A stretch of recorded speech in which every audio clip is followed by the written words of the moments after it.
Hello, people of YouTube. Hi, I am American McGee, I'm Martin. and we are coming to you live from Shanghai with perhaps a shonky, that's the word you like, isn't it? I say shonky a lot. It might be a shonky VPN connection, but we're going to give it a try. If you do see buffering and stuttering, then just hang in there. I think it'll correct itself. Maybe. Today, we are coming to you with updates on Alice Asylum. We've got a bunch of artwork. And some Pirate Jam stuff. And some Out of the Woods stuff. Yeah. And a bunch of stuff that's got built for Mysterious as well. Yep. Yeah, so there is a bunch going on. I feel like my microphone is busted. Has it done it? And it's done the thing again. That's fine. It's all right. All right, so we are just going to jump right into this. We are giving away prizes today. Martin, tell the lovely people what they're going to win. It's which way? It's that Out of the Woods coloring book. This delightful item right here. Look at it go. It's amazing. So this is a collection of... It doesn't really show off very well on camera, anything, but does it? So the Out of the Woods coloring book features 47 black and white line art versions of the illustrations that are in the Out of the Woods illustrated book, and we're giving these away today because we are getting very close to the point where we're going to be shipping Out of the Woods to customers around the world. Yeah, allegedly it should be done any minute now. This is what we have been told. And for those of you Woodies, you know, we have insane children over on Patreon who are our Alice fans, but we have another group of crazy people called Woodies. Those were the people who backed Out of the Woods over on Kickstarter. They have been waiting very patiently because we have completely effed up the delivery timing on this. I think we promised to have this, if you look here, we promised to have this delivered by January of That was actually edited. It said earlier than that before. Anyway, we fully admit to being fully retarded about this. We did not. We have learned our lesson, but it's funny because the illustrated book and the coloring book are actually finished, as is the, so like we did these mats. If you look here on the webcam review, under these rabbits, you'll see there are these play mats. Neoprene mats. And we also did scarves. Oh, the scarves are under the wigs over there. We got all this stuff done, and then somehow the critical component, the main feature, which is the card game, that's this, we ran into all these snags in manufacturing, and so we've been waiting and waiting and waiting, but apparently these are going to be done today. That's what they said. That's what they've said. Anyway, so if it slips again, don't blame us.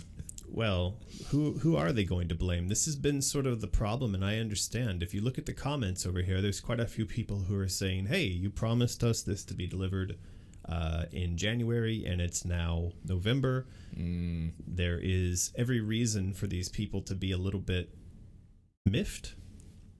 Expectations violated. I guess it's partly us. We just didn't understand the turnaround time of manufacturing and prototypes. Right. But, you know, it's also kind of the factory, because they did mess up a couple of prototypes. They did. They seriously messed up a couple of prototypes. It's the blame is spread out. Right.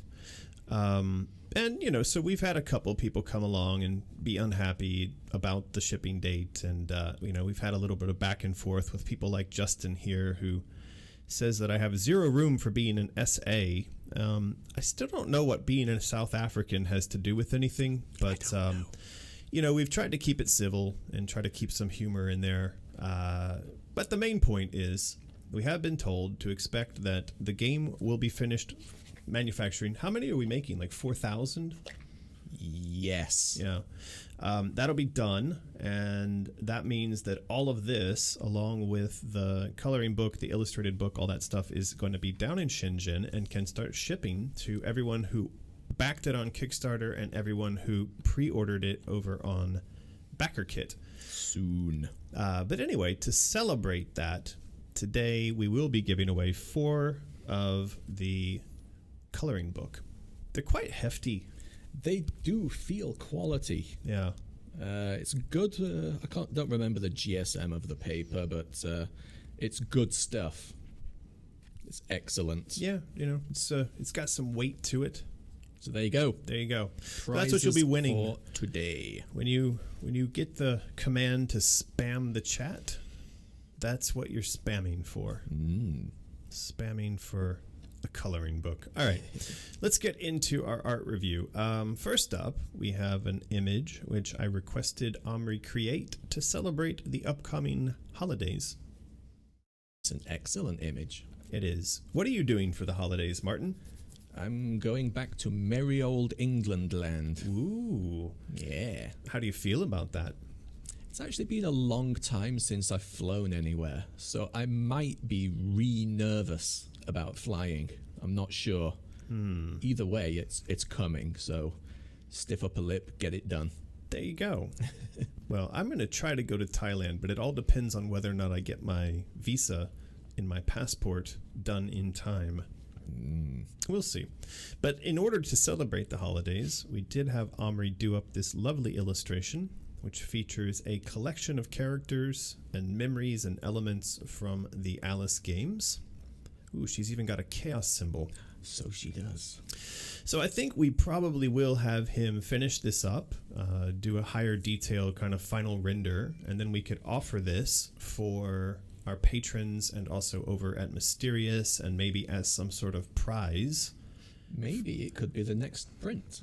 Could be the next print. The December print. Why not? Could be. But that's a pretty cool one. I like that a lot. I like the Christmas vibe. I just spotted here. Will we be getting a Martin travel vlog? You should do that. Maybe I could record some of it. I kind of feel like the act of recording your travel actually puts you into the mode of being an observer as opposed to being just in the flow. You actually stop to watch what's going on around you, and you think about how to communicate your adventure to the people who are watching. And I find it's a completely different experience. It can kind of give you a sense of disconnection, of distance from whatever is going on in the travels. It might help you. Might do. Although I might feel weird talking to myself in public, holding the camera up. I'm not that kind of guy. You're going to feel weird no matter what, Martin. Knowing you are that kind of guy. I am that kind of guy. Yes, you are. So yeah, that was the latest piece of art from Omri. And then we also have here, this is one of the 2 pieces that went out to patrons this month. Or is in the process of going out this month. This is true. There's a lot. There's a ton. How many are we shipping out? For this particular tier, it's 271 patrons. That's quite a lot because that's a lot. It's a bargain month. 2 posters for the price of 1. So I think people don't realize just how big these posters are. We've got them in hand now, so we're gonna try to hold these up. That's the queen, and that's the cat. The cat. And they're huge. They're massive. Yeah. And of course, we've done a whole series of these. What did he call them? There was the Dark Dichotomy, or the... Don't remember. I can't remember, but Alex came up with some kind of way of describing this style, because there's been a whole series. There's been these guys, and then there's been a Card Guard, and there's been an Alice. So I think for those people out there who've managed to collect all of these, they're going to have a pretty impressive gallery. Yeah. Yeah, so this is what we got done for the prints to send out to patrons this month. And of course, you can go over to Mysterious and buy them there as well. Yeah. And yeah, what are we doing for next month? Well, Like I said, I reckon that Christmas image might be good for a December poster. Might be. Super chat from Colourful Cores. Just wanted to drop in, say hi, since you guys always manage to make me happy. Hope you're all doing well. Here, have 5 of my Kiwi dollars. Wow. Thank you for the Kiwi dollars. Yeah. Much appreciated. Lulu treats and margaritas abound. Yeah, I think we'll spend it on Lulu treats. I've been trying to stay off the margaritas recently. We'll see. Have you? Yeah. Okay. So this is new art from Joey. Now, actually, if you'd joined previous live streams, you would have seen a kind of sketch early version of this. She's got the meet the boss down in the basement's basement. The basement's basement. I think that's often referred to as the sub-basement. I think so. There's a basement and then the one below that. So anyway, you got to go down to the basement's basement. This is just another of her kind of explorations of potential interiors. And of course, she's done the kind of Escher type layout of the environment in the background you see here, sort of staircases at different odd angles and going into weird places. This has got a very Escher vibe. It's got the clocks and it's got the stairs and it's got the screwed up perspective. Was this the one we kind of talked about before, where you thought it might be a fun idea if you looked through the window and you actually saw your replay of what you were playing like 10 minutes ago? Correct. Yeah, you could see a kind of time-lapse version of yourself previously, or it could even be that we record something so the player is seeing themselves doing the thing they ought to do in the future in order to get through a particular section. So maybe the solution to a puzzle, like a sequence of buttons you have to press, right, is displayed through a window and you actually see yourself doing it, which doesn't make any sense, but then it's Wonderland. So, for sure. So you can take your sense and stuff it. So this turned out really nice, and I think this is getting towards a sort of near final version of this, especially for, we're using this artwork not to get to a final stage. We're not really making prints of these, but these do help us to kind of think about the style and the layout of the world that we're building. Yeah. And then she's also sent along some further thoughts on London. So this is rooftops. Now, a lot of people made a lot of noise about the fact that in Madness Returns, we sort of gave you a sample of movement in London in the actual game, but then in the trailers that we released before the game came out, there was some video that showed sort of prototype of Alice hopping around in London, kind of in a more platform style of gameplay. Yeah. And there were some people who were, I guess you could describe as upset or disappointed. And obsessed. But they were disappointed that what they saw in that trailer didn't make it into the game. And I think part of the obsession was a kind of, well, we saw it in the trailer, so surely you must have it functional somewhere. Yes, there's sort of like a conspiracy that you were somehow holding back this secret level. This is something. Correct. Yes, they formed a kind of cult, and it was the cult of the Alice demo. And they could not believe that I couldn't release or didn't have something to give them so they could run around inside of this environment. And they would not let it go. Wouldn't it be funny if, for the new game, we just did that all over again? We released a trailer that showed, we did all this art, we did all this kind of like building up to, and then in the final release it wasn't in there. And then we pretended like it never was. Just, funny. Just a kind of homage to the drama created by what happened in Madness Returns. But we are actually talking about having Alice at the start of Asylum, spending some time in the actual asylum. And the question is, and we don't know just yet, but the question is, how much is she going to be seen to kind of sneak around through the asylum. We don't have this properly described as a stage just yet.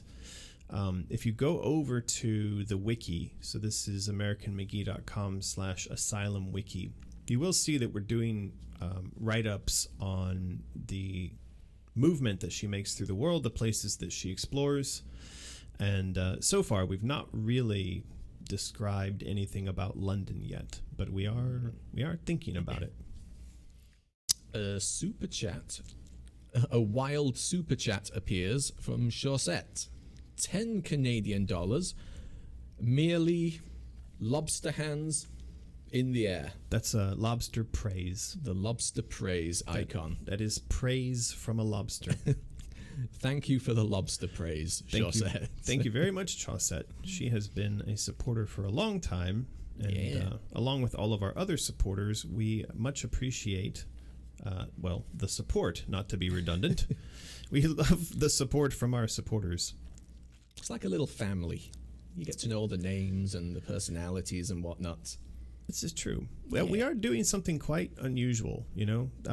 We've got this Discord thing set up, which I feel bad because recently I've not spent enough time over there as I probably should. Yeah, look, you've got messages waiting from Jennifer. Oh no! Could be important. Well, let's not click on those right now, but because it could be Greg's junk.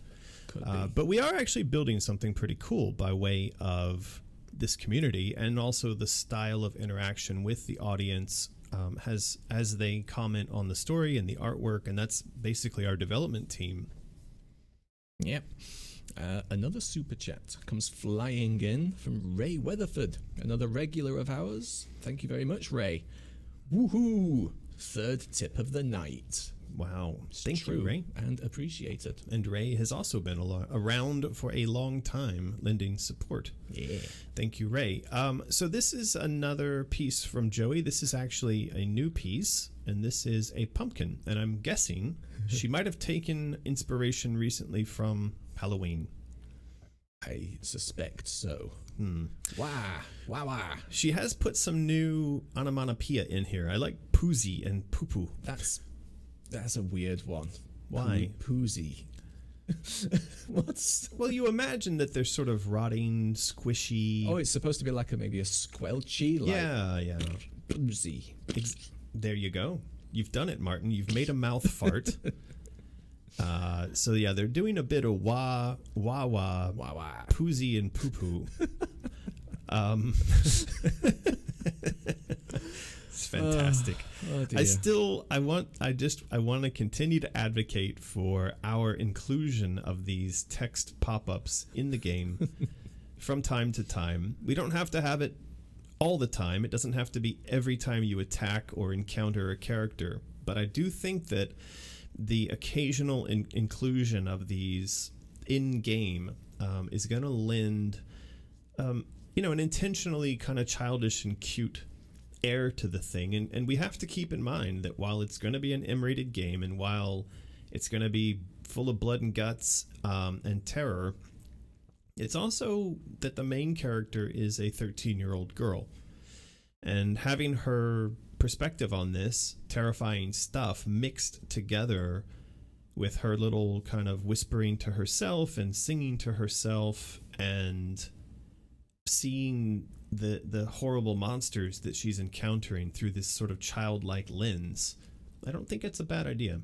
Yeah, I think so. I'll keep advocating for that. Kaylee super chats. Thank you very much with Hong Kong dollars. So Kaylee, we follow each other on Instagram, and she's also been a supporter for a very long time. And I noticed recently that Kaylee went to North Korea. Yeah. And she didn't die. She made it back. But what I do want to know, Kaylee, is why aren't you sending us North Korean money?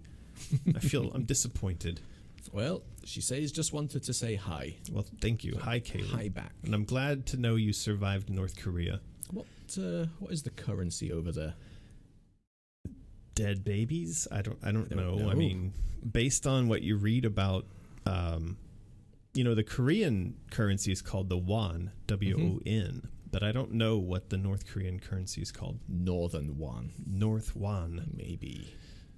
So yeah, continuing on with our pumpkins. Oops, says the pumpkin, and then he's shattered and melts into a pool of pumpkin juice. Is that a thing? Do people drink? I guess they drink those disgusting pumpkin spice lattes. Well, that's it's an American thing, isn't it? It comes around every year. Maybe we could have these like a tie-in with Starbucks.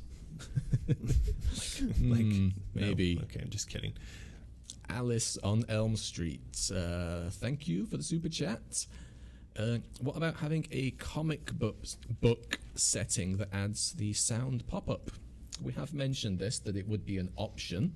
Wouldn't always be on, but you could have it if you want. That's right. Well, yeah, I think people did say, don't force the wa, ka, pa, poozy, poo, poo stuff on me, but make it where I could toggle it on and off. Now, I think, there's something to be said for the fact that games can allow players to customize the experience, and we should embrace that. At the same time, imagine if you could customize the experience of watching a classic film. Say you wanted to customize the experience of watching a Tarantino film like Pulp Fiction. Would the director really want you to be able to turn certain bits of the film on and off? It kind of suggests that the voice of the director is something that wasn't strong enough, that you leave it alone, if you know what I'm saying. I get you, but being an interactive medium, I don't think you can do a one-to-one analysis of both of them. I agree. I mean, it's not that you're going to do a one-to-one. And obviously with, say, a DVD, there are interactive elements to Blu-rays these days, and you can turn on and off certain aspects of sound, and you can turn on director commentary and things like that. So this is, I think, in a way, what people have suggested about these tags as pop-ups is like, well, I might not like that, so turn it on and off. Yeah. It's an interesting debate, because as a creator, one might argue that, hey, this is my vision, and I want the game played and consumed in this way, and if you don't like it, then you don't like my vision. But one of the things that we're exploring here in this process is actively engaging the audience in the creation process and allowing for that voice to be a part of the thing that makes the decisions for the final product. In that sense, then the creator, the creative team, the creative director, they have to kind of get out of the way or collaborate in a way that I think hasn't really been done before. I don't think it has.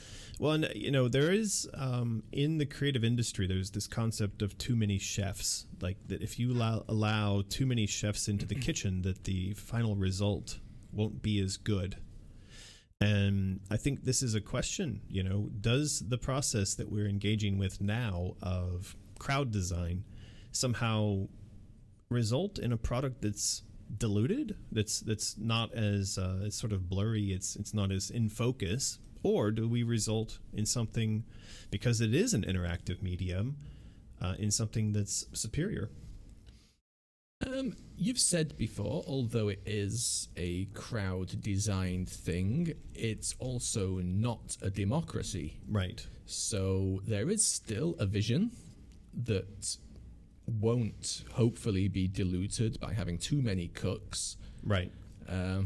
So yeah, it should be okay. I don't see it as a negative. Yeah, I think so. It'll be fine. You're right. I mean, as long as the person in charge can, or it actually is a question of the people in charge, because when we were making Badness Returns, obviously there wasn't just my voice. There was the voice of all the directors of the different departments, and there were the voices of the individual artists and designers, and ideas were flowing around quite freely.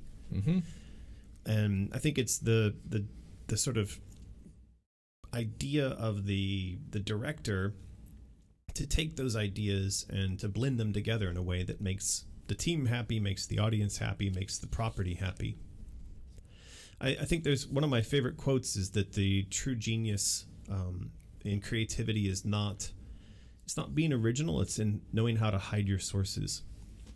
Right. Right. Because, the idea is there really is nothing new under the sun. There's very, very little by way of original ideas. I mean, look at this. This is something that I've seen people say, oh, that looks like Toy Story. It looks like Sid has gone a little bit darker. Right. Of course, the idea of a ball joint doll, that's not new. The idea of a doll riding a dog, that's not new. There's been some kind of concepts here of, you knock the doll off the dog and maybe the dog helps you, that Joey came up with. That's kind of new. Yeah. It's kind of difficult to come up with something completely new and unique. But Super Chat, Colourful Core, again, thank you. You compared us to a family earlier, and I find that quite fitting, as you call us your insane children often. So what is our family name? When I write the newsletters that go out to the mailing list, a lot of times I'll set it up so that it calls them inmate and then it uses their last name. Okay. So, I mean, I think the inmates generally get to keep their name, even though they are, as a group, the insane children. Of course, that's a good segue to this bag we're working on that the rabbit's going to come in. That's a good segue. It turns out that the bag, were you to go buy this kind of thing at retail, I didn't realize this, but this could be like a $15 or $20 bag. Really? At retail. So we're not going to do exactly like this, but we're doing an actual strap, like a handle. So you can throw it over your shoulder and like carry other things around in it if you want. But Alex did up this art. That's the front, the logo of the Asylum. And then on the back, it's going to have this information that basically tells the story of this bag being something Alice would have been given upon entry into the asylum, and it's what she would have kept her rabbit inside of. Okay. So it's too fiddly to read, but that's what that says. It says White Rabbit toy, worn, damaged, burnt. Ah, yes. I think it says that it's a sewn eye, most peculiar. Patient has formed an unusual bond with item.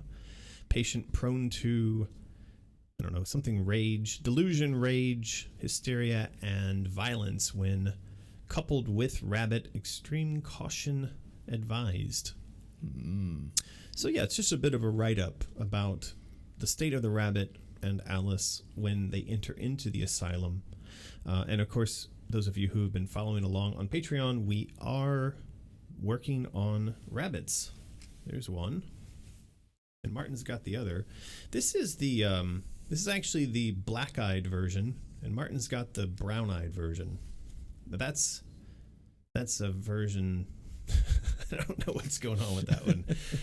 But yeah, we did send artwork for these guys off to some factories, and they sent back a ton of different variations on rabbits. And of course, this was one of them, which was completely wrong, but it was funny in its way. And this one's actually got like articulated joints, so it can be posed in various different ways. But of course, the material, the kind of the proportions, lots of elements on this are wrong.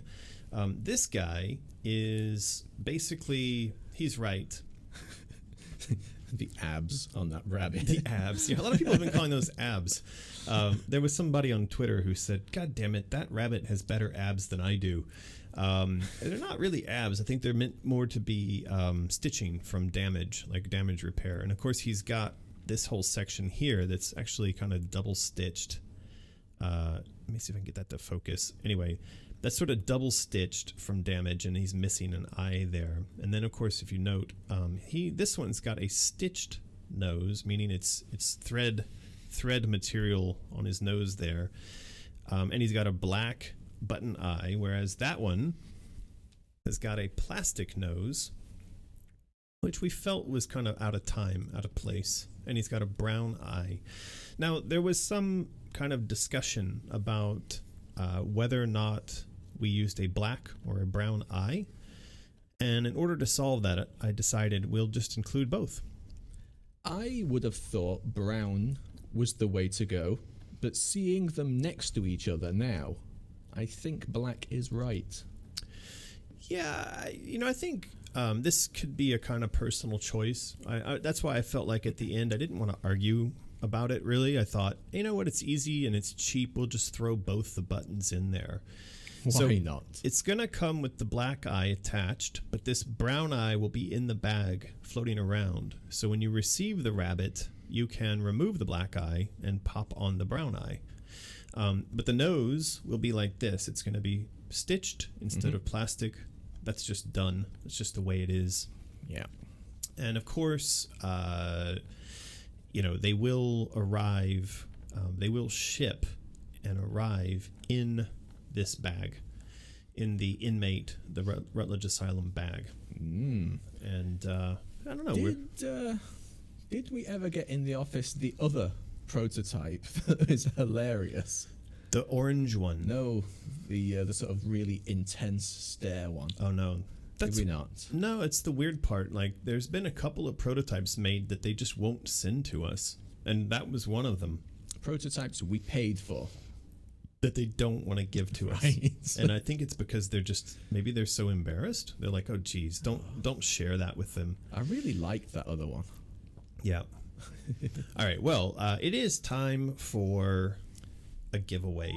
We are going to be giving away this coloring book. So why don't you spam the chat with what you're going to name your rabbit when and if you get a rabbit. What's the name of your rabbit? And Dr. Floppington. Dr. Floppington. Yeah. Fuzzy Wuzzy. Maybe. Yeah. Brown-Eyed Bob. I don't know. There's a lot of puns that can be made. I liked my pun from one of the Patreon updates recently, but nobody even batted an eye. What pun was that? It was the capons of mass production. I saw that. I didn't get it. Well, a capon is another way to say a rabbit, and obviously they're going into mass production. All right. And so I thought that was really funny, but it's sad. No one.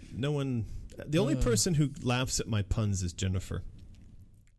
And I don't even think she's here in the chat. I haven't seen her. I don't think she is, but she'll watch this eventually, and she'll hear me, and she'll say yes. This is true. I'm the only one who laughs at your puns. There it is. Capons of mass production.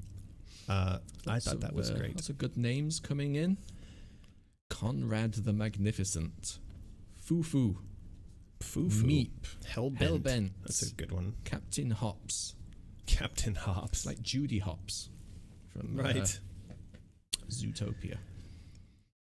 Is that enough spam? Should we roll it? Apple. Someone's going to name their rabbit Apple. It's a very popular Chinese name, Chinese girl name. Maybe they got it from Chris Martin and Gwyneth Paltrow. I believe they named a child Apple. That's dumb. Somebody did it. Here we go. So we have a bunch of people eligible for winning a coloring book, and we are going to roll it. There we go. Vanitas. Are you saying that with a Spanish? Vanitas. I am. Okay. Vanitas. That's good, Martin. So there's Vanitas.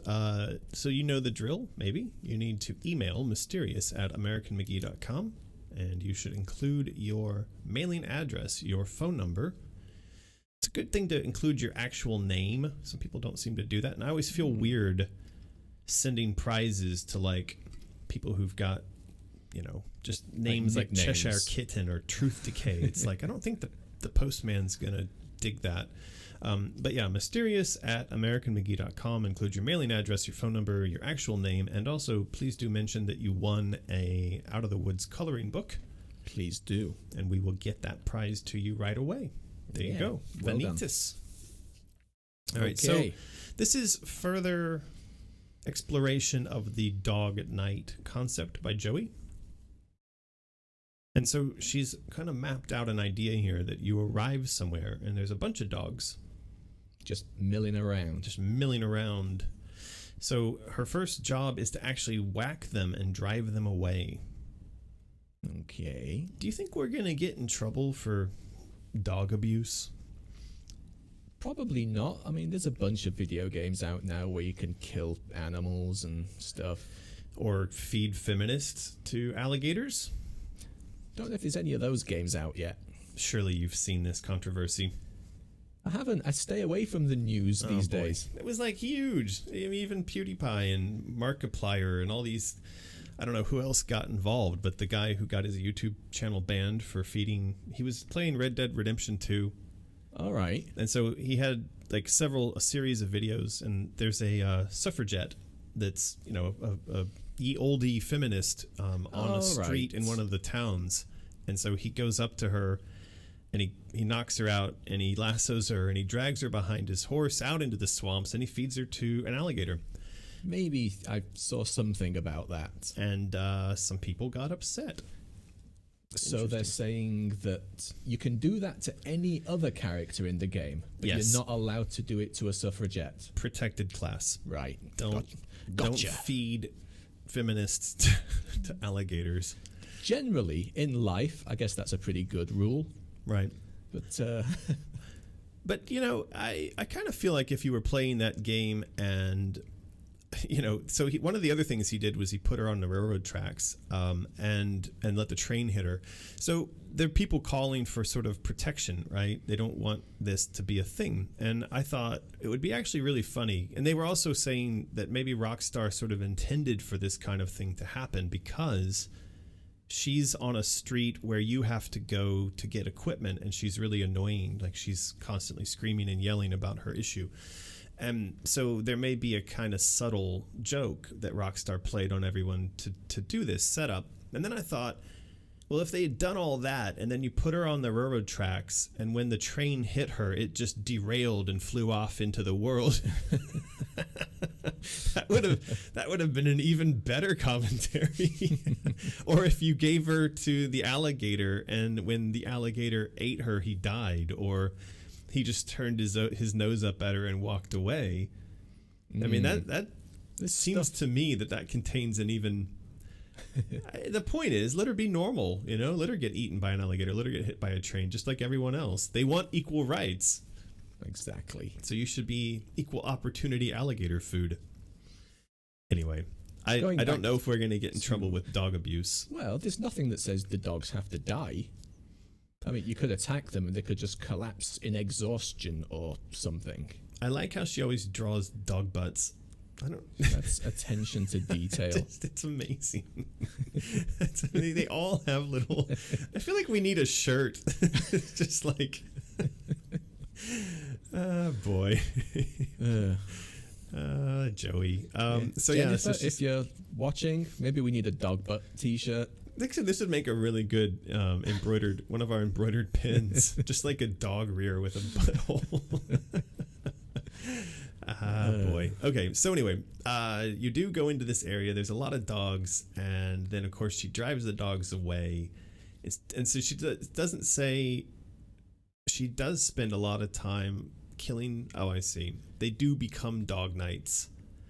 So by driving them away, it reduces the number of dog knights she has to deal with. There's a lot of detail in these guys. I think she's having a lot of fun drawing these. I think so. Alice on Elm Street super chats us again. Thank you very much.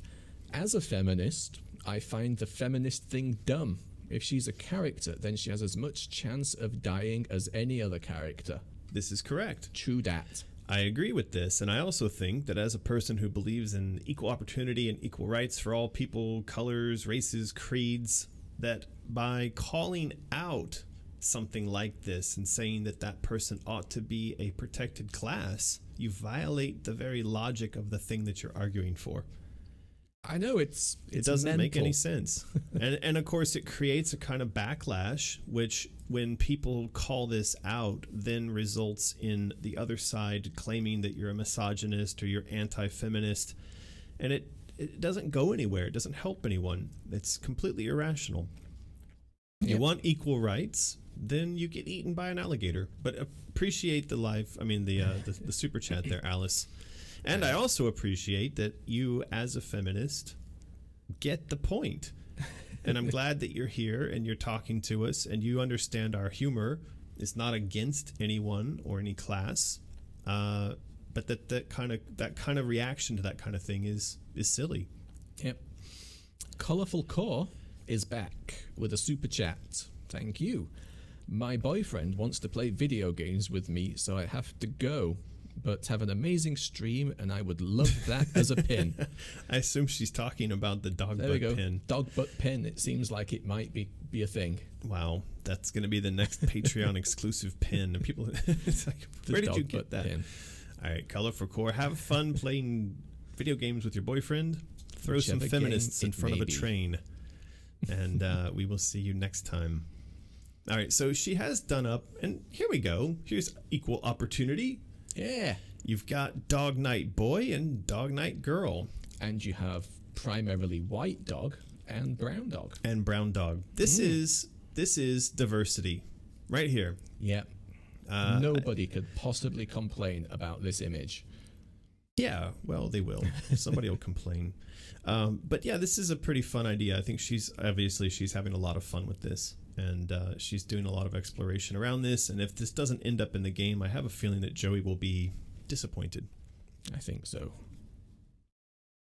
AJP super chats 99 cents. Wow. But says nothing. Well, because you can't. Because you can't. Yeah. This is not us.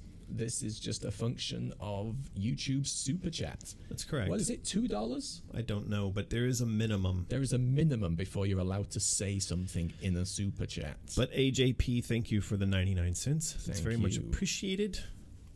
All right, so we're getting into Ice Snarks. Crack what poo. Crack what poo. I think we need songs. We do need songs. We could animate these music videos and just make like a crack what poo song. Those would be huge. A viral internet hit. Well, think about the marketing potential of something like that.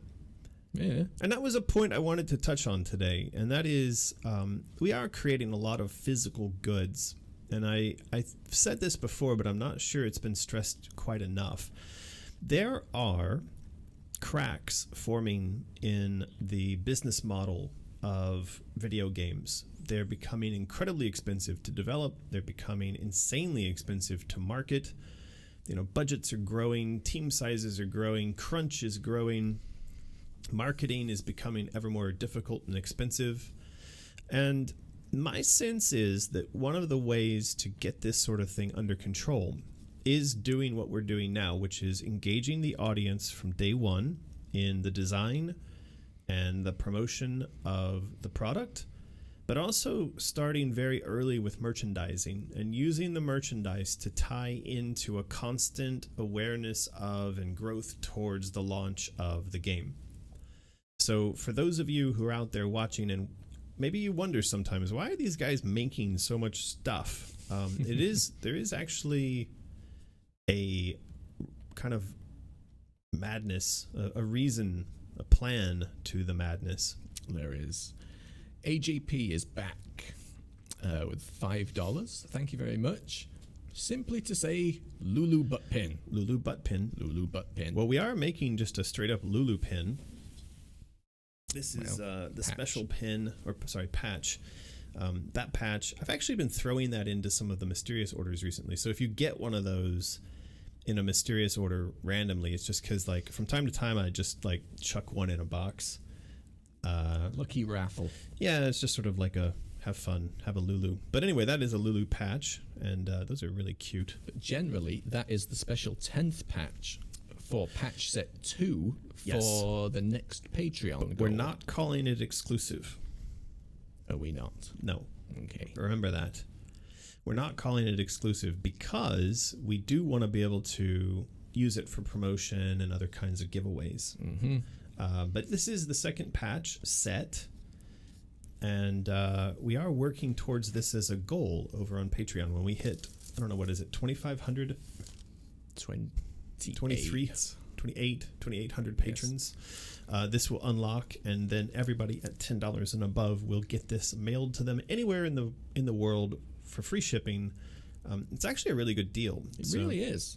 I don't know why more people aren't jumping on this. I think they're just not aware of it. So if you're not a patron, go over to Patreon, spend like $1 a month until we get to the required number of patrons, and then bump up your pledge to $10 for that month. You will get this patch set sent to you, mailed anywhere in the world for free. So basically it'll cost you $10. That's like nothing. Well, I mean, it's like a Starbucks coffee and a muffin. But you'll get this sent to you anywhere in the world, and it will come with the special the special Lulu patch. And here they are. There They are. exist They do exist as a thing. Yeah, And you get this on the back. It's like getting the rabbit print for free. It's almost. There's so much value It's a in bit that. small, I mean, I come think. on, what's going on, people? Who else gives you such amazing stuff? Let's check out these super chats. One just went past. I believe that was Vanitas. Yep. €10. Just a little love heart. Well, that's very sweet, and that pays for the shipping of your prize to you. Thank you very much, Vanitas. All right. What's this? TR Lux 13 super chats. Thank you very much. I've always wanted to experience the world through Alice's eyes. Would creating a VR walkthrough of the environments and worlds from the prior games be a possibility?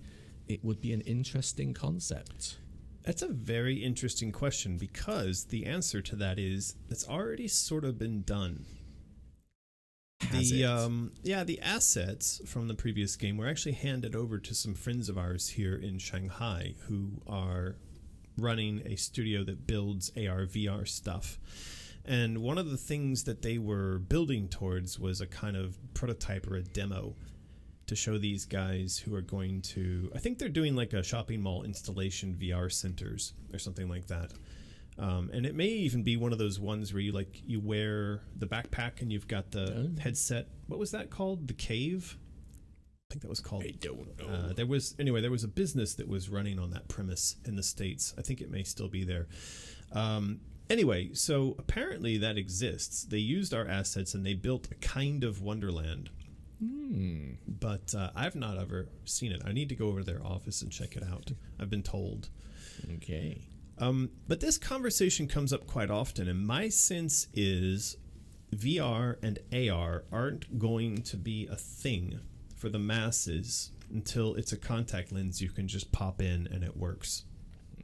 It needs to be like putting on a watch or sticking a phone in your pocket. It has to be that simple. And that's coming from someone who I've played with tons of AR VR setups, and I find that they're very off-putting to the sort of average consumer for the cumbersome aspect of putting it on and playing a game. And so I wouldn't like it as contact lenses. I don't like anything to touch my eyes. Stay away from my eyes. we could make it as a pair of glasses for you. Yay, thanks. Lunette. I wonder if that's like a distant cousin to Shawset. Anyway, Lunette, thank you for the super chat. Will there ever be a remake of the original Alice? I am a huge fan of the original and love to see it get the same love that Madness Returns gets. We have talked about this. We have. It is potentially cost prohibitive for us to try to do a remake or a proper remaster. There is, of course, a sort of a relaunch of it that came out with Madness Returns, and I feel like they might have done a bit of, I think they did a little bit of like texture up-resing or something like that. Can't remember, but that is going to be an expensive proposition, and I don't know the answer to that really. All I could say at this point is that we do hope that with Alice Asylum, when you get Asylum, you also will get some sort of pass or otherwise download link or something where you can get Madness Returns and the original game, and that those things will run on whatever the same platform is. So let's say that Asylum comes out for PlayStation 4, you would also get Madness Returns and American McGee's Alice in the bundle. Yeah, that's what we're working towards. Yes. Fingers crossed. That actually kind of, that's another.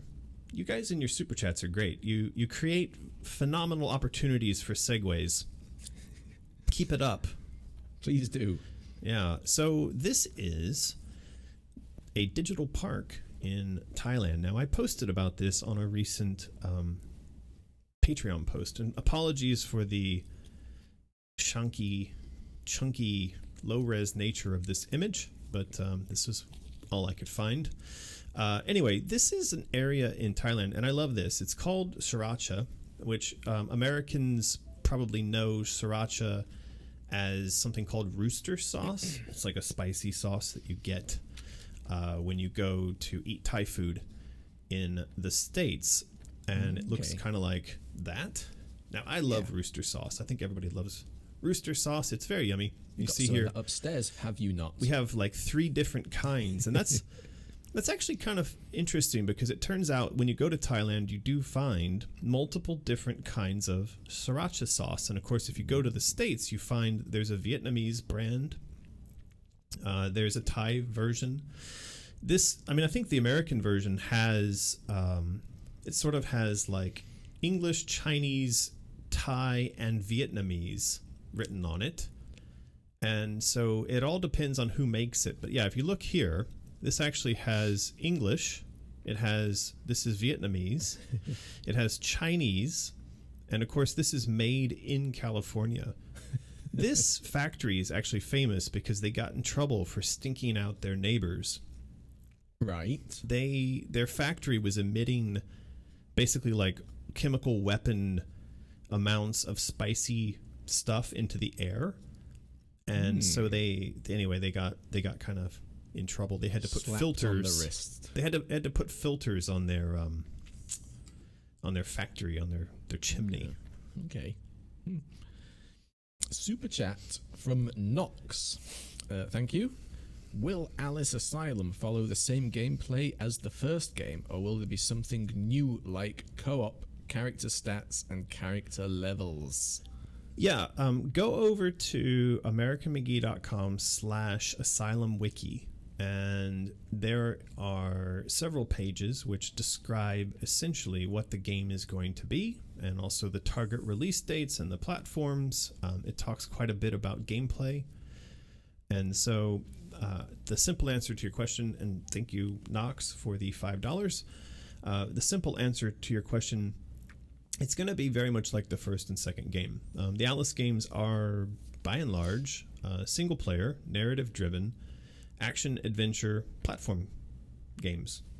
That's it. I'm probably going to be the last person who would suggest that we would put something like co-op into an Alice game, for a variety of reasons. Talked about that quite a lot months ago, but the chat about co-op seems to have died down somewhat. Yeah. It was basically, there might be, right, but not part of the main game. Okay. Didn't we say that? Maybe, but I mean, again, this all comes back to budget. Yeah. This comes back to a lot of things. It comes back to the kind of team you have to build in order to support that kind of development. It turns into something that you have to support post-launch, which further increases the costs associated with the development and ongoing support of the game. Anyway, that kind of brings us back to this. So sriracha, it's a sauce. It also turns out that it's a place in Thailand. Who knew? So the reason why there are so many different types of sriracha sauce is because sriracha is a place, and they're famous for type of sauce. So anybody can basically make a sauce and call it sriracha. I'm guessing it's not like champagne, right, champagne, because that's a region in France, and only things that come from there, sparkling wines from Champagne, can be called champagne. And if you try to call a sparkling wine that's not from Champagne a champagne, they'll sue the shit out of you. So anyway, this is sriracha, and it turns out that this is a part of, or this is where they're locating the Eastern Economic Corridor, which, if you've been paying attention to the news at all, you might be aware of the fact that China is doing this thing called the One Belt, One Road Initiative, which is to expand their power and influence out to the surrounding region, which spans from, say, Vietnam and Malaysia to Thailand and Burma and everything in between, all the way over to Africa and Europe. And they're trying to connect all these things up with seaports and airports and train lines and all kinds of crazy stuff. Anyway, Why does this matter to us? Well, because it's looking like we might try to go and build a game development studio here, because there's going to be a massive digital development park, and it's going to be all super connected up with the airports and the train stations and the ocean. And apparently a bunch of factories surrounding it. Well, you got to make your rabbits somewhere. But you can see here, this is a digital park. So our idea is to build a studio here and use that studio to build games. Ooh. And so we are going to be talking with the local government there. I'm going to go and visit them in December and going to go talk to them about how we put all that into motion. Could be interesting. Could be. Yeah. Could be a very interesting meeting. I think that was an answer to a question that someone was asking, though, about what we were doing. About making a game, about the progress on the game. I'm not sure. But anyway, this is the area that we're looking at. And so here's Thailand. I keep my boat down here, that little blob of pixels. So this is not where I go sailing. I go sailing around this region. So this is where Bangkok is, right here in this blob of pixels. Mm-hmm. And this is where they're talking about putting this this digital asset creation, game development, media hub, and obviously connecting it up with the whole region around. Exciting times. Yeah.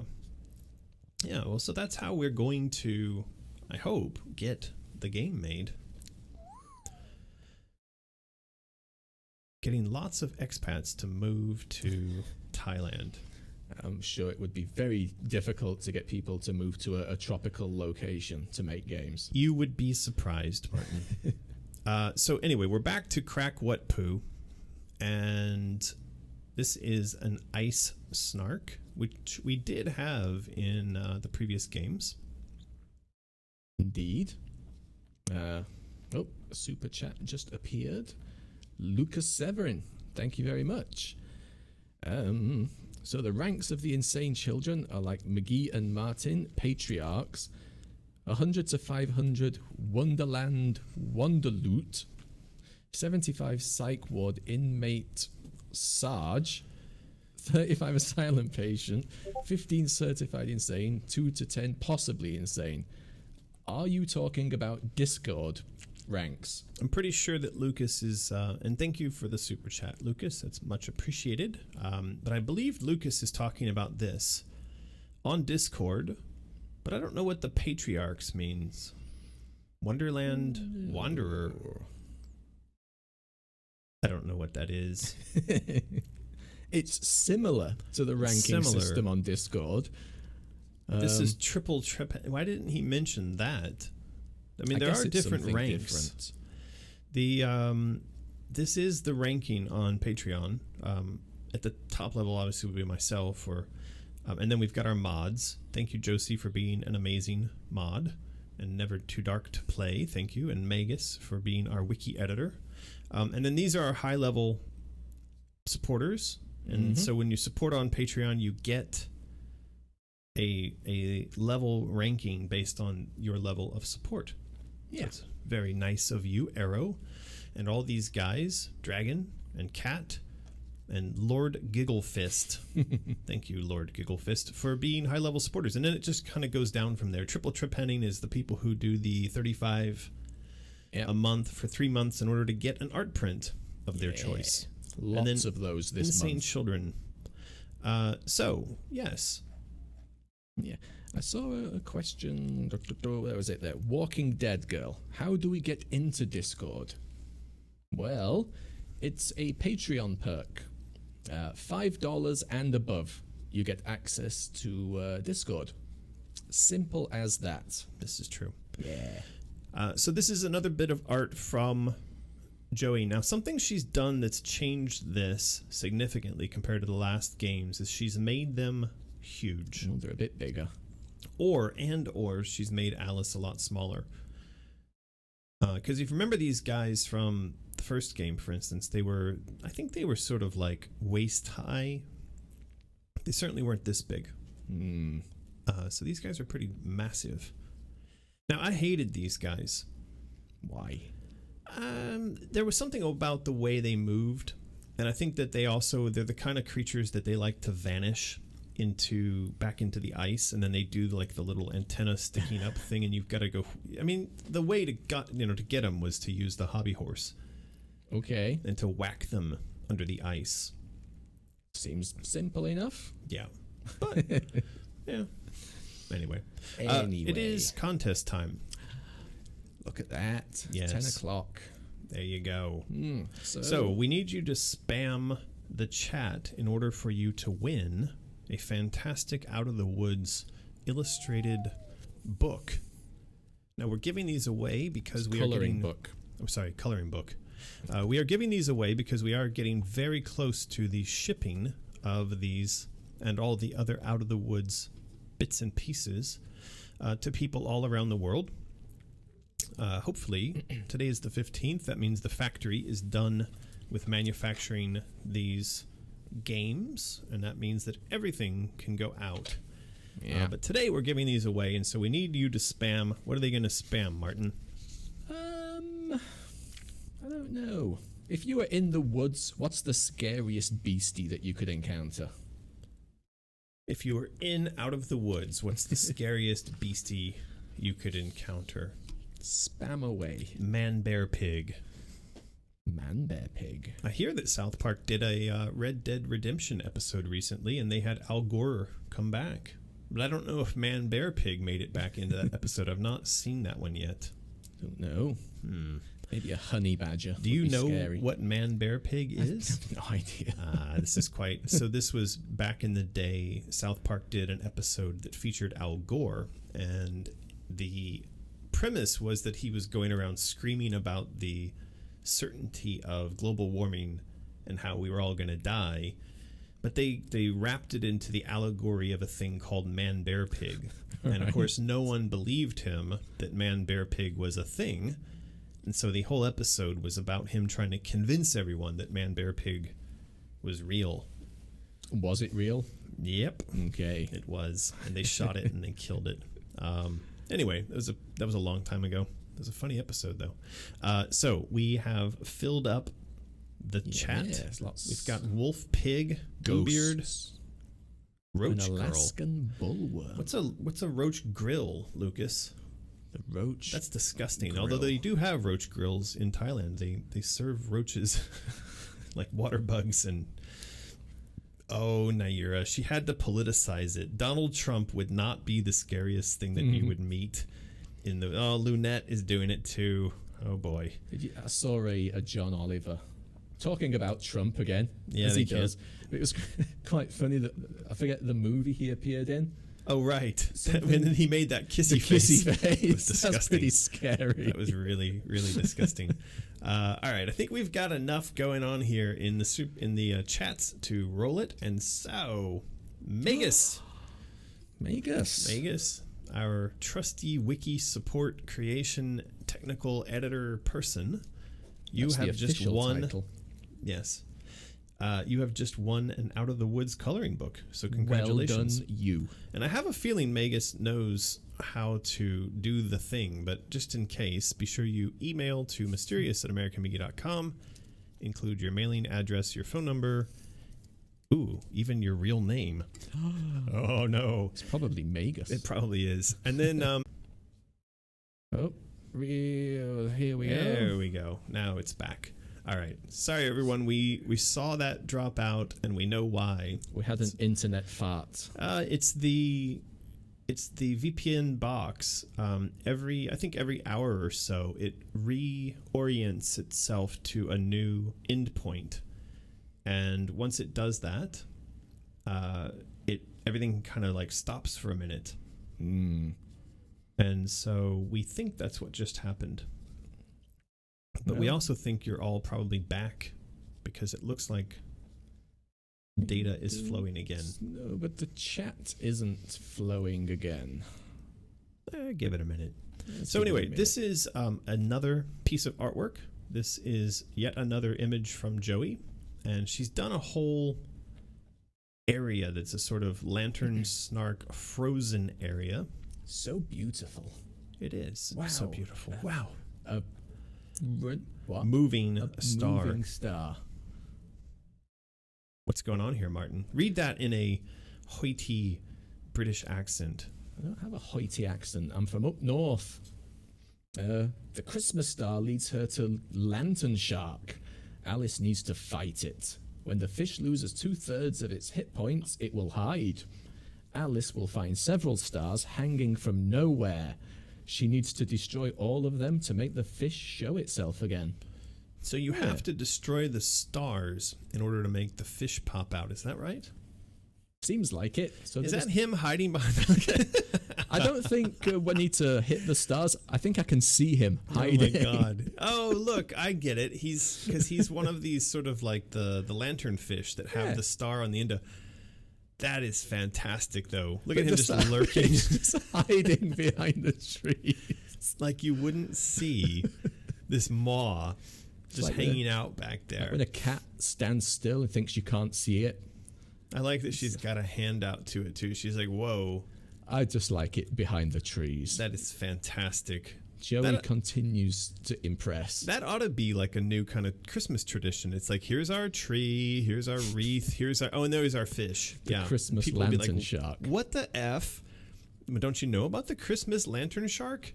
I do now. There he is. He's fantastic. Okay, I take back what I said before about not liking the fishy flying things. You know, you can still hate the ice snark, but you can love the Christmas lantern shark. So I have a concept for this, and this comes from actually catching real fish when we go out sailing, and that is when you have a fish on the line behind the boat, or just as you're pulling it out of the water. They are like this, incredibly sparkly, vivid colors, oftentimes very blue, and there's a kind of magical, glowing, sparkly sheen to them. And then as soon as you murder them, it all goes dark. And so my idea is that these fish, when they're like this, would be, as she's drawn them, incredibly colorful, beautiful, shiny, glistening, glittering. Mm-hmm. But then when you murder them, this all fades away. Sounds good. Which would be true to life. It is one of the sadder things about when we go fishing is, yes, we're going to eat the guy. And yeah, it's the circle of life. And if we don't eat him, someone else will, or he'll just die pointlessly, because what other point do fish have but to be eaten? But, you know, bringing a fish on board and it's alive and it's sparkly and it's beautiful. And then we oftentimes say thank you. We say thank you to the fish, and then we stab it in the head with a knife, or we pour alcohol over its gills, which is sort of the painless way to let it go. Yeah. But it is oftentimes sad to see them go. Aww. And then we eat them. Aww.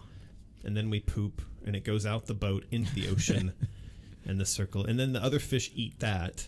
And then, can you imagine, like, if space aliens came and ate us, and then they pooped, and then we ate space alien poop? I don't want to think about that. That's basically what's going on with fish in the ocean when we come over their little fishy place where they live, and we catch them, and we eat them, and then we poop back into the ocean, and then they eat that. That's like literally a thing. It is a thing. You know, if you were writing horror for a living, people, they'd be like, what? It just sounds nonsense. Soylent Green, but with added poop. But it's a thing. Yeah. That's what happens. That's the circle of life. Speaking of the circle of life. Well, I was just going to quickly tell Nira K to stay awake. She's yawning. How can you yawn when we're talking about poop and fish? I don't know. Put your rabbit hat on and play with that. There you go. So anyway, this is another physical item we're making. Again, this kind of goes to just building up the hype around the property before we launch. These are going to go into the mysterious shop before too long. And these are alchemy necklaces, which are based on the necklaces that you saw at the start of Madness Returns. Super chats coming in thick and fast. Big one, Truth Decay. Thanks very much.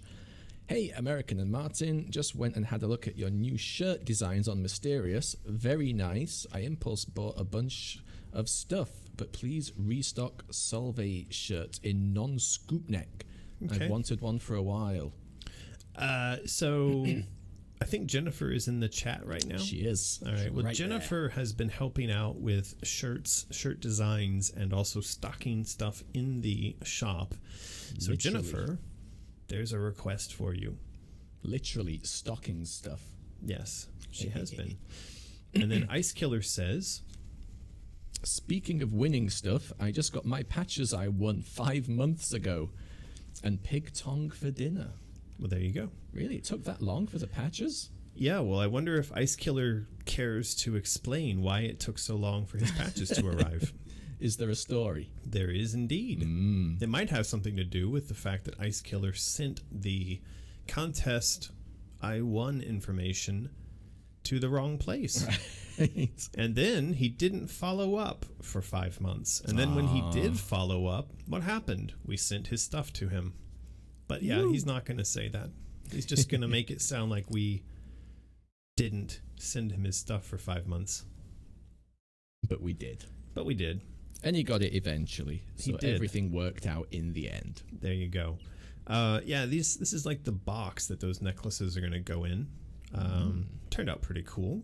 They're going to be laid in there. There's like 5 pendants, 5 necklaces, and they're all going to come in this like shiny, nifty box. Speaking of boxes, Yep. That's the all the poster tube box. This is it. This is actually what we have to look forward to after today's stream. And that's not all of them, is it? That's only 8. There was another. There's 9. Yeah. 9. And then this is the posters themselves that are laid out here. And how many did you print? 300 of each. So 600 in total. Yep. And then you can see here that I had to sign all 600 of them. Yeah. And there you go. Sign. So a lot more of those will be going out today. Yeah, that's it's been just a lot of work. Just a tremendous amount of work. It's fine. It's fine. This has been an incredibly busy time, though, because of all the stuff going on with manufacturing stuff and art and planning for Pirate Jam and getting ready to ship out of the woods and going to Thailand to talk about starting a new studio and it's just non-stop these days. But of course, we're not complaining. We're very happy to be busy and working all of this stuff for you guys. For sure. It's been a lot of fun. There is a couple of other things I want to bring up about Alice Asylum. And that is that I have been talking with RJ and we've been working on this story, but we haven't really updated the story section on the site as much as we might want to. But that's not to say that there isn't writing going on in the background. And per some back and forth with you guys here on the live streams and over on Patreon, there was an idea floated that perhaps it's adult Alice who's sort of recalling the events that child Alice went through when she was 13. That sort of like it forms the basis, the skeleton for the story that's being told. So basically what we're working on now, and spoiler alert, by the way, if you don't want to know how this is all going to turn out. But basically what we're working on now is the idea that the Alice we know from the end of Madness Returns, at that point in time, either through a therapy session or sitting down to talk to someone or sitting down to talk to herself, decides that the damage that was being done by the infernal train has in some way disconnected her from her inner child. And so that she needs to travel back in her memory, and perhaps she's retelling the story of what happened. And again, she may be telling this story to herself. Mm-hmm. She may be telling this story to a therapist or a friend. She may be telling this story to maybe just speaking to the rabbit or to the Cheshire Cat, or we're not sure just yet who her muse is. But the point is she's narrating and taking us back there, and what she's trying to do is to fill in the blanks of the pieces that are missing from that original adventure. It's a good idea. Yeah. And I think people would appreciate sort of seeing adult Alice, or the After Madness Returns Alice again in some form.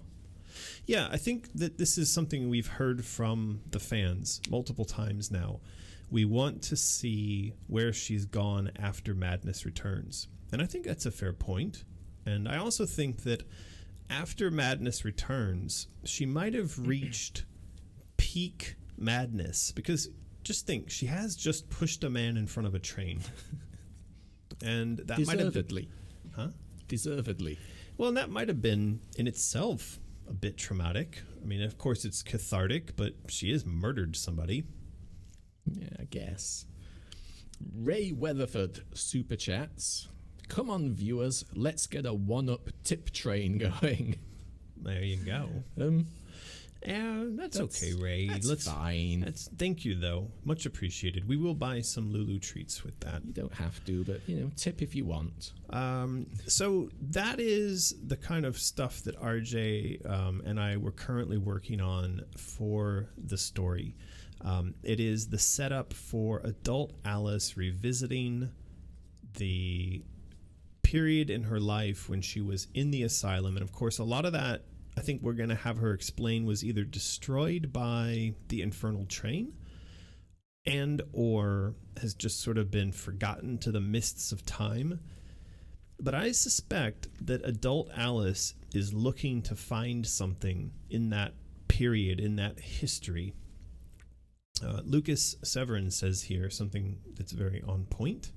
He says, I don't want to see another therapist after Dr. Bumby, and I agree with that 1,000,000,000,000,000%. RJ actually had brought that up. He'd said, well, maybe we have her speaking to another therapist. And I said, I think after everything she's been through, I wouldn't be surprised if she became a sort of like therapist serial killer. Like she just went around murdering therapists for the sake of it. She wouldn't want to see another one, I'm sure. I don't think she'd want to see another therapist. So, Lucas, you're spot on there. Yes. Taylor Gowan, super chats. As far as Alice not doing what the player, I guess, says, maybe it's young Alice telling older Alice that's not what happened. That is young Alice telling older Alice that's not what happened. So if older Alice is remembering something and you try we to didn't control her to go down a certain path. And she says that's not where we went, or that's not what we did. Yeah, that's a good idea. Intriguing. I think that works quite well. I like it. Because we have, I think the point that Taylor's referring to here is the idea that the character that you're controlling in the game, the 13-year-old Alice, she might at times sort of fight against players' input. And we've said that the reason for this is that, she's got her own mind, she's got her own ideas. She's not stupid. Also, if you try to throw her into a fire, she might just be like, no. But the point that Taylor's making here is that we now have a hook in the narrative for her to have, hey, no, we're not going there because that's not where I went. Good idea. Yeah, I think that's done. Right. That's a good one. Yeah, I think that's a pretty good one. So anyway, that is the story stuff that we're working on, and the phase of that right now is that it's back in RJ's hands. I had written up for him a kind of general broad stroke outline for the narrative of most of the game. And we haven't shared all of that just yet because I want to make sure we get it a little more complete so as not to cause confusion and also we want to make sure there's like proper spoiler warnings around some of this stuff. Yeah. But he's going to take a pass at that. And then we are going to be able to put that up onto the wiki and we can have a talk about that. That's some odd formatting on that page. Yeah, but it's okay though. But yeah, if you are kind of curious about where the story stands right now, do go over and check out the wiki I don't know how many people are actually looking at this. I'm not seeing a lot of comments and stuff. You can click somewhere to go directly to every comment. Really? Yeah, it's up in one of the top buttons. That's cool. All right, well, we'll have to check that out. That sounds like a fun thing to do. But not right now. But not right now. So yeah, we are making some pretty good progress on the story stuff and on the design stuff, and a lot of that's going on in the background. And of course, we are now also starting to look at this, which is, building a studio. Unfortunately, I can't talk too much about the why, though it should be fairly obvious why we would be looking at building a studio. But there are actually a couple of things going on at once in the background. One of those would have to do with EA. I think many of you understand that we do have an ongoing conversation with EA, but I cannot say anything beyond that. I've actually been explicitly instructed, do not say anything beyond that. And it's very clear to me that the people who are telling me that are also listening in on and aware of everything we're doing here. So they kind of jokingly say, don't mention it on your blog, don't say anything on YouTube, don't tweet it, don't Facebook it. I mean, they try to cover all their bases.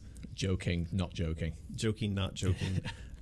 Anyway, so that's really all I can say about that aspect. Now, there's a second aspect that has to do with funding and potentially with publishing. And we have mentioned this before, that there are several conversations going on. Some of those are with some very large corporations that do funding for games and stuff in general, and also distribution. And then there's also some smaller players that we're talking to. And so that's part 2 of it, and those conversations are going quite well. And then in the most recent, I think, 2 Patreon posts, I did mention that one of these conversations we're having also might lead to the creation of a new game that would be a retro first-person shooter a la Quake or Doom. And there is one company in particular who've approached me and said, would you be willing to help us build a retro deathmatch shooter game, right? And so the idea there is that the studio that we go to Thailand and build, their first year of existence would actually be geared towards building up the studio, but at that same time building this relatively smaller sort of first-person shooter game. And that then gives us a foothold as a studio. And actually what's interesting is this mirrors very closely what we did back when we built Grimm. Grimm was a 2-year project that then led into the development of Alice Madness Returns. And in some ways, if we'd not had Grimm to build, we wouldn't have been in a position where we could have built Alice Madness Returns. So one very naturally led into the other. And we're basically looking at a similar type of situation today. That is a smaller project that's funded in a way that allows us to build a studio. And then that studio, and that was like what we did with Grimm. So here's a bunch of artwork from Grimm. And then that studio flips to the creation of a new Alice game. And all those things kind of happen woven together kind of simultaneously. Just remembering the old Roger Jackson chat, looking at this Grimm stuff now. Yep. He was great. He was really good. And of course, he would be involved in the new Alice game. I don't know that it makes sense to have him involved in the deathmatch type of game. I'm sure he could do some good deathmatchy type voices, like ultimate kill, right? Whatever. But yeah, I think, for anybody out there who played Quake, and of course, I mean, that's like 20 years ago now, you may be aware that I was fairly well known for these sort of dark, lava-filled levels like this kind of stuff. And so this is DM4. DM4 is a map that I created that became quite famous among deathmatch, sort of competitive deathmatch players. And I actually built this map in a day, and it went on to become incredibly popular amongst the deathmatch pro sports type of guys. So the premise that we're working on right now is that we would spend 1 year to build a multiplayer online game, and the whole style of it would be like this: satanic, lava, dark, and lots of blood and guts. Like, it would be all about blood and guts. And of course we could get Chris Vrenna to come along and help us out with this. I'm sure he would be more than happy to do music and sound. I'm sure he would. Yeah. So that's kind of what's going on in the background right now. Is we have lots of movement in various conversations related to, well, like somebody did a DM4 jam. It's always been amazing to me how popular DM4 became. I loved these textures though, and I'm very interested in going back to work on something related to this. Anyway, so we do have all these conversations going on in the background with EA, obviously, and then also with potential sources of financing, publishing, and support for starting a new studio in Thailand. And I will be traveling to Thailand in December, from around the 15th until early January. And part of what I'm going to do is go to this area, which is the Southern Economic Corridor, or the Eastern Economic Corridor, and we're going to check out what it's like in terms of offices and living accommodations and government support. I'm just looking at the road there. Do they drive on the correct side of the road? They drive on the wrong side of the road, aka the British side of the road. Yes. Looks good. Yeah. So that's kind of an update. I hope that kind of covers all the bases, because I know, we had previously suggested that we might do proper crowdfunding based on the content and the work that we were doing leading up to sort of October of this year. The October has come and gone, and we've not launched any sort of crowdfunding. And I will say that this has been, I wouldn't label it a point of contention, but I would say that EA have kind of expressed a desire to stay away from crowdfunding. But they haven't expressed a desire to stay away from merchandise. Right. And so I actually think that they're basically the same thing. If we, as we're doing, build up tons and tons and tons of merchandise, and as we're building the game, we continue to sell tons of merchandise, that is a form of crowdfunding.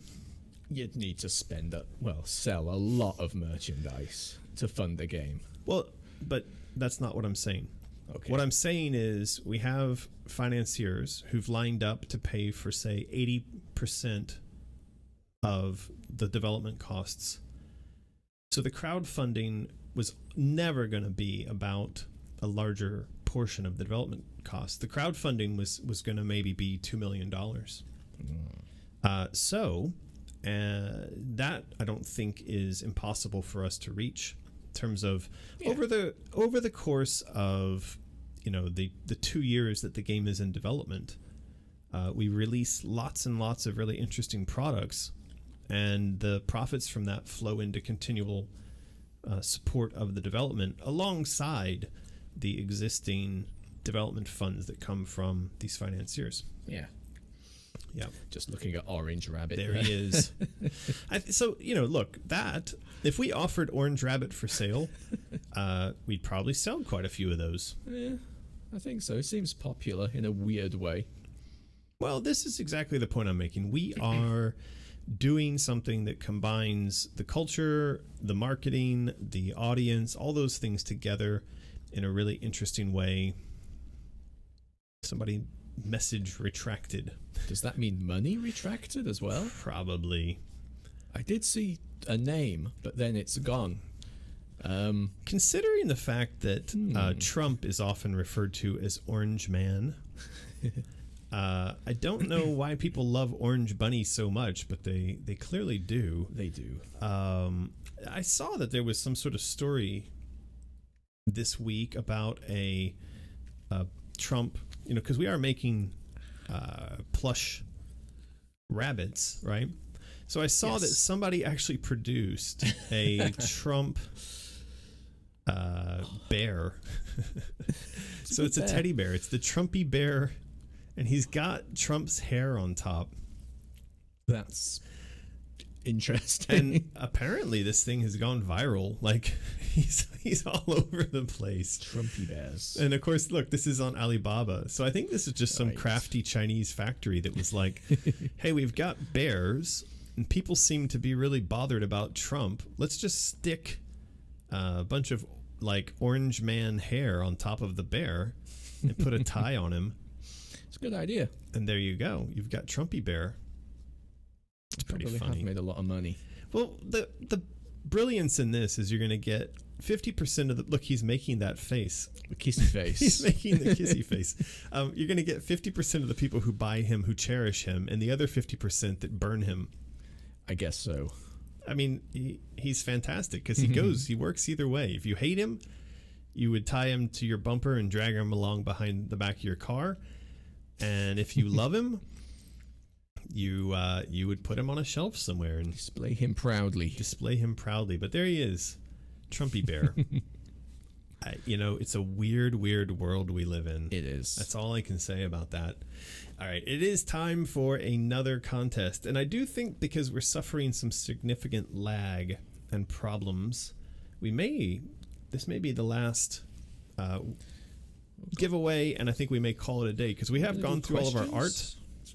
Oh, okay, let's do it. Let's do the questions. Well, I was going to say, also, while we're doing the letting people spam, we should give a shout out to Freaky Fandoms. Let's do that. So everybody, and also, spam, please. But you need to spam. If you had a Trumpy bear, what would you do with it?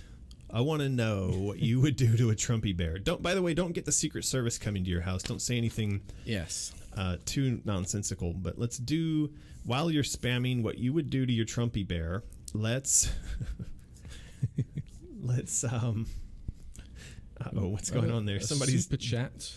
Somebody's super chatted $40. Sure, why not? With no comment. That's very bizarre. I'm new here, but is Alice Asylum a new game? From John Smith. Yes, John Smith. Yes. Oh boy, why do you guys always send super chats right when we ask people to spam? Hey. It's HD Rambo from Dwango, first moderator, missed you on DM Doom 2, Houston. Okay. Hey, man, how's it going? Dwango. They used to be, supported our online matchmaking for Doom and Quake back in the day. Okay. And I think that's how Mike Wilson eventually made his way into id, if I remember correctly. I remember Dwango Bob. Not sure which Dwango person that was. Let me see if I can scroll back here. David Gans. All right. What's up, HD Rambo? Yes, I remember you very well. There you go. Alrighty. There's Stan Atiz. Just sends a flower. Thank you. Thank you. That's very nice. So, Thanks, let's see. There's a lot of people saying they would give their Trumpy bear cement shoes. They'd run it over. I'd sleep with it. Ew. I'd throw it away. I would put it in the rear window of the car with a middle finger. I'd let my dog have it. I'd burn it. Woo! There's some hate for Trumpy Bear. Burn it. Yes. Let's talk about Freaky Fandoms. Let's do that. But first, let's talk about Freaky Fandoms, and then we're going to come back and give you guys a prize. Yes. So yes, this is Freaky Fandoms, a podcast, one of our biggest supporters. They do cult type video games, movies, music type of stuff. The latest one, they are talking about Castlevania. I believe they're talking about the game and the anime. They also talk about the Netflix series. The anime. It's an anime, isn't it? It is. Yes. And they say it's fantastic. Yeah, I may have a look at that now I'm finished with BoJack Horseman. Need something else to watch. Bring it over. So, I will grab that and see if it's any good, but please check out Freaky Fandoms, their podcast. Go over there, give them some love, give them some support. Right. Looks at the buffering. Buffering. Yeah, it's the circle of love. They support us. Please go support them. There you go. Thumbs up. I'm sorry, Freaky Fandoms, that your advertisement went out right in the middle of painful buffering. Grr. Sorry, guys. We are on a new VPN setup. It is ExpressVPN. So this is an advertisement for ExpressVPN cratering while we're in the middle of a live stream. I might reach out to them and ask them if there's a way to fix this, because it is a bit unfortunate. So let's get into some of these questions that you've got from our lovely patrons. Well, let's roll the thing first. Oh, come on. That might be fun. Nah. Okay, here we go. 3, 2, 1. Arcadia Rivera. Reverie. Congratulations to Arcadia Reverie. Yep. Why didn't we just read that correctly the first time? Arcadia, you do need to email us mysterious@americanmcgee.com, and you want to send your actual name, your mailing address, your phone number, and also please mention that you won the Out of the Woods coloring book. Out of the Woods coloring book. You know what would be good? If we had like a pop-up that we could just trigger whenever we want to say this. To say what? The email address and the details required. Oh, there you go. Wouldn't that be professional? Well, you know, many people that are listening right now, they may not be aware, but we do have a pile of parts sitting just not 5 feet away that are the guts of a new machine, which will become our new streaming rig. Yep. And it's quite decent. I do hope that solves some of the problems that we're having. But yeah, Arcadia, yes, she says holy sheet. And you did win. You just gender Arcadia. Arcadia is a fairly feminine... Don't misginger someone. It's a fairly feminine name. Let's find out if I misgingered Jin. Anyway, yeah, you won mysterious@americanmcgee.com, and we are going to send you a copy of Out of the Woods. I suppose we could sign these. Could do. Yeah. No. Right. We're shipping them out. Oh, no, we're shipping them from Tony. From down yonder. Okay, we're not signing them. Sorry. Alice on Elm Street super chats just to say I would buy multiple Trumpy bears and hide them around my parents' house. If they threw them out, I'd just hide more. That's fairly some good japes. Yes, that I think it's going to drive your parents crazy. Thank you for the super chat, Alice. Thank you. All right, so we do have a bunch of Patreon comments and questions to get to now. I'm sure we can plow through these. Are you going to play Little Nightmares while we're doing it, or we're just going to do the comments? I think we're just going to go through the comments, unless the chat begs that I play Little. The reason I don't want to play it is because this computer is too shonky, and we're already experiencing problems. A bit shonky. So let's not do that. Right, this was a comment about the Joey dog images over on Patreon from Chaussette. Okay. Suggestion: if we consider including dogs in the game, they should look very evil. I might be biased by the fact I love dogs, but it would be a lot more immersive if we took the friendly, cuddly features away from them. Muzzles, hiding their faces, open wounds, rabies, etc. Okay. Yeah, rabies. I mean, these are already fairly scary, but I understand her point. She wants to sort of zombify them. She wants to see wounds and muzzles. It doesn't feel so bad. Correct. Kicking their asses. Correct. So, yeah, it's a good thought. I mean, I do feel like I'm pretty sure this is new detail on the dolls, correct? I don't remember them being quite so teethy and red-eyed and scary. They were teethy before, but maybe not so crackedy. Really? Maybe. I know. Well, anyway, so, yeah, good point. We can do that, Chaussette. Thank you for the feedback. Here we have a comment about the bag that the plushy bunny will come in. Yes. A lot of people said this, but basically the bag idea is awesome. Right. And also... What's this? Just commenting that the nose It changed from plastic to stitched. The original one was higher, more space between the nose and mouth, making the face shape a bit cuter. Let's have a look at these bunnies. Which one is cuter? Yeah, I saw this comment. We get little things like this that come in, and I feel like yes, I think this one is cuter. That one is kind of cuter. So we can try to ask them, but it means they have to pick the needle up and start over on their stitching again, and that's probably why. So see here, there's a line that connects the mouth to the nose. There is. So it's kind of a laziness. Okay. I'll talk to the factory. What I did say to them was make this portion of the nose a little bit wider across the top. Yes, it is kind of slim. Yeah, but we'll see. Blue Rose asks, after saying he is fucking gorgeous, does he have a name? If you drop F-bombs on YouTube, it lowers our view count.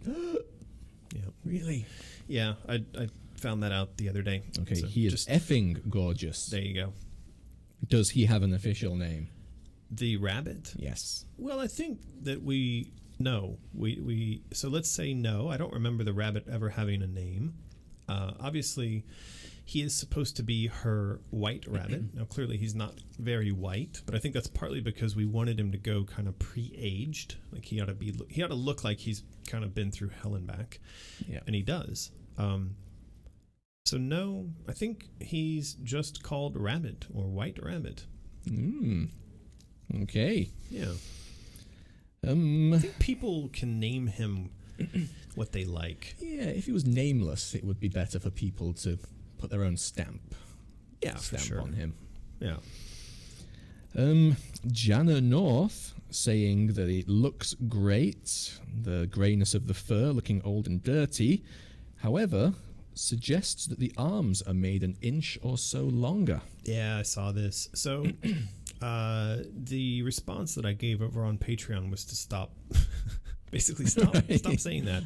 And the reason why is that what happens when you're taking photos a lot of times, depending on the angle of the photo and also the direction the arm is pointing, you get a kind of foreshortening. The reality is what we need to look at is the proportions in comparison to the legs.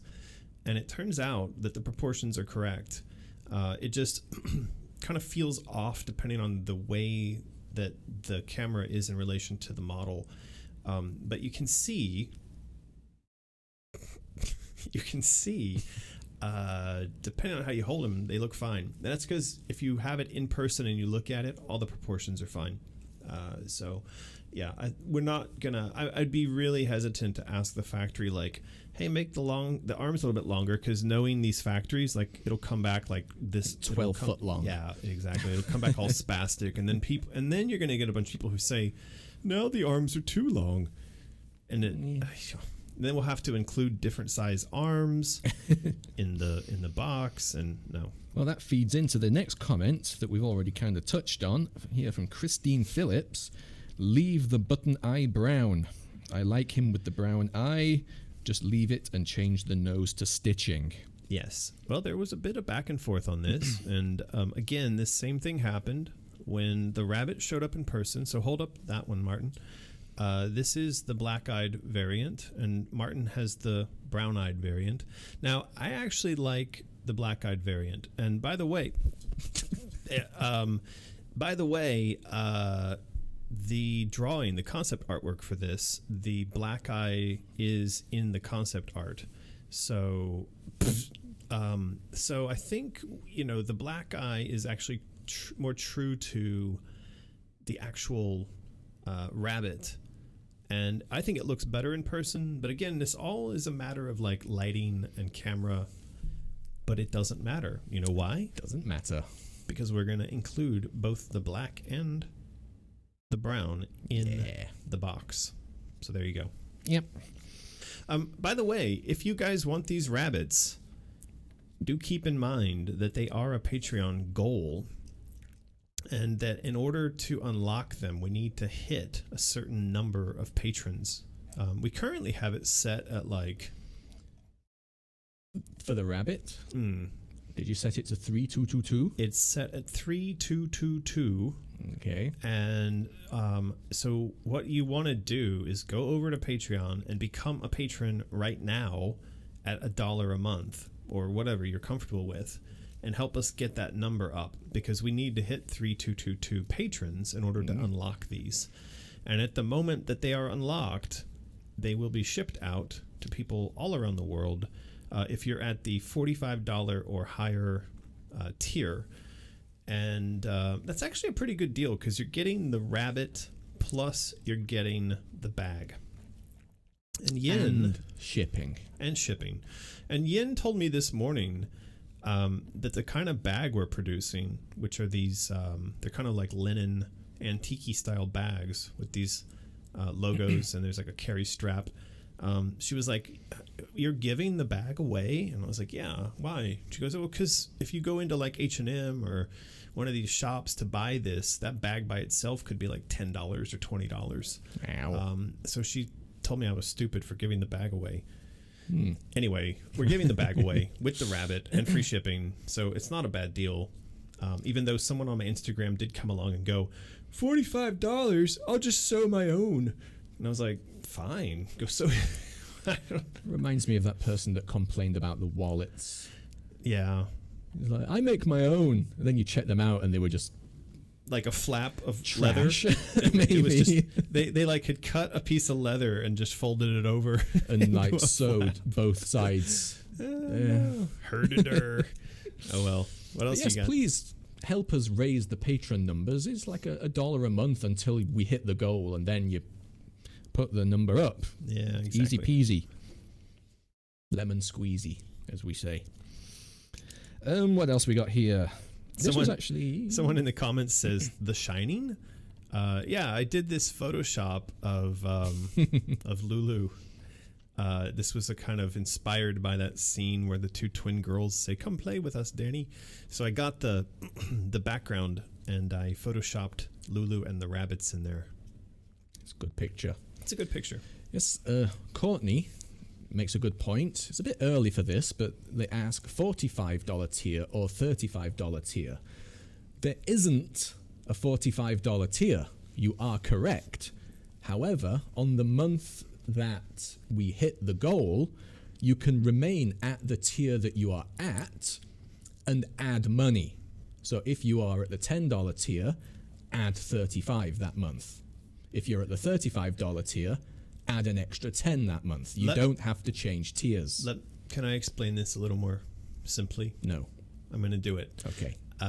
When you go to pledge, the very first thing that you fill in is the amount of money that you're pledging. So just fill in $45. But what if they're already at a tier?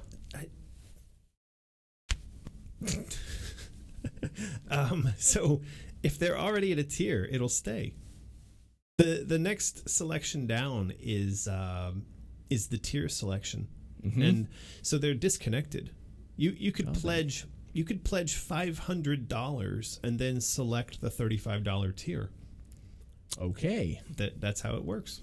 I mean, Magic. We're not saying you should do that, but so there you go. All right, I've abused Martin with the rabbit to the head. Apologies, Martin. Moving on. This is actually a good idea from Taylor Goen. We should make a calendar. Yes. For next year. I think that's a good idea. A ton of art. Why didn't you have that idea like a month ago? It's a good idea. Could have made some calendars for Christmas. Let's do it. But yes, it is a good idea. 012590 talking about the Christmas dress image we showed earlier. Right. Could we get that dress added to Alice's wardrobe collection, essentially in-game as just like a special DLC? It doesn't do anything special, it's just visual. Yeah, I think that's fine. Why not? I like that kind of stuff. Our artists usually like that kind of stuff, and our fans obviously also like that kind of stuff. So this is the dress. As I said, what I want to do is have Omri do this up in a final presentation, and we can then, I don't know what we're going to do with it, but we'll get this done as a final thing. And then the dress itself, we could have that unlockable. Yeah. Moving on, some more questions here. Sort of talking about the rabbit still. Justin Cole asks, will the $75 tier get the rabbit, or will it only be sold in the store? Yes, Justin. Yeah, I'm oftentimes confused by people's confusion. But yes, Justin, if you're at $75, you for that month, you will get not just the rabbit, but you would also get your art print. Mm-hmm. So, and for anybody who wants the rabbit, actually the smartest thing to do is to like have that be your first month at $75, because you not only do you get the rabbit, you would get a chaos necklace and you would get an art print. All for $75. You would, well, if it was your first month at $75, yeah. So you would get all kinds of crazy stuff. I don't have a chaos necklace here. I think there's one behind us, but I don't really understand. Like we make a fairly good deal for people, but anyway. Yeah. Taylor Goen super chats to say equipping that dress would give all the enemies Santa hats. That would be really funny. It would. If it made all of the enemies sort of Christmassy, that would be really good. Yes, Alice on Elm Street, seasonal dresses as DLC would be fun. Yeah. So that would be good. Like a Halloween. Obviously an Easter that she can dress up as a rabbit. Yeah. Yeah. Others. I wonder if it's too late for us to do a calendar. I bet we could actually do a calendar right now in one of those print-on-demand sites, and it would be shipped to people by New Year's. Possibly. Who wants a calendar? We go to, they've got a lot of stuff on display, don't they? They do. I'm sure one of them's a calendar. I think they do have stuff like that. Who in the chat there wants a calendar with all this art? Well, we'll see. We'll Keep see. an eye on the old chat. There you go. Now I just grabbed some comments. Michaela Heinen loves the sack idea, as many people do. Yeah, I'm sad I don't have the actual picture of the actual sack that we're going to do, because what we're doing is it's actually a lot beefier than this. It's got kind of a rope handle with little eyelets. Like there's two little round eyelets at the top here, and it's a flat across the top. It's not drawstring, but it's got a very beefy rope handle, on both sides. And so it's like a proper bag that you could throw over your shoulder or go shopping with or whatever. The material will be like this. This is sort of like a linen or a burlap, but and of course the logo and all this stuff will be on there. But the actual shape of the bag, it's like 32 by 32 centimeters. It's quite big. The rabbit fits in there very comfortably, and then it has a very beefy handle that you can hold on to as you take it out and go shopping. And then people ask you, where did you get that bag? When I escaped from the asylum. Exactly. TR Lux 13 is back with a super chat. Thank you. Can we have a Christmas lantern shark with a Santa hat? Yes, all enemies get hats with that DLC. I think actually putting the calendar would be fun to have the where did he go? Having this guy in the calendar hiding behind the Christmas tree. That would be a fantastic. I mean, for the month of December, like what better image? We could have Joey finish this image up and have this be for December of 2019. Could do. That'd be great. All right, I think we're gonna have to do a calendar. Carissa Tompkins just reiterating, still loves the rabbit, loves the bag. Everybody kind of says that. I don't think I've ever seen anyone says they don't like the bag idea. Actually, I have seen people say that they wish we were still doing the box. Okay. But the problem with the box is that it can get crushed. And we have to we contend with this problem constantly when we're shipping stuff, that sometimes you see these packages look like they've literally been under a truck, like smashed. And this bag avoids that. It does. Yeah. Austin Cook suggests some names for the Thailand studio: McGee's Asylum or Hobby Horse Studios. There is actually a game studio called something like The Asylum, I think. There was a production Asylum. studio in Los Angeles called The Asylum. I don't know, probably come up with something a little more unique, perhaps. Yeah. And well, do we have that image of that intense staring rabbit? Lacey Lambert, or Lambert, I don't know, burst out laughing when they saw that intense rabbit picture in the inbox. It looks confused by its own existence. This computer is very sad. So yeah, that rabbit was under a post over on Patreon called, I think it was called You Laugh, You Die. Yeah, I laughed. You laughed. Well, it's going to come to you in the middle of the night. And I feel like everybody here saw this already, but look at that face. How can you not want that? He's awful. He's just absolutely I awful. love that rabbit. Maybe we ought to get him made. Maybe. Who wants this awful rabbit? I don't know. We did the get eyes. There were a lot of people saying they wanted this thing. Yeah. Yeah. Look at him go. Well, we'll see. We'll see. Right. That's yep. That's my list O comments. All right, cool. Well, we're going to do one more giveaway, and so please do spam the chat with what you would name this here rabbit.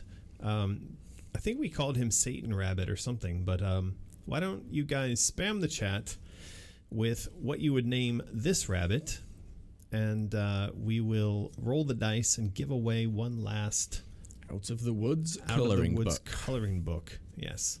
And it looks like our internet has just died again there. Fantastic.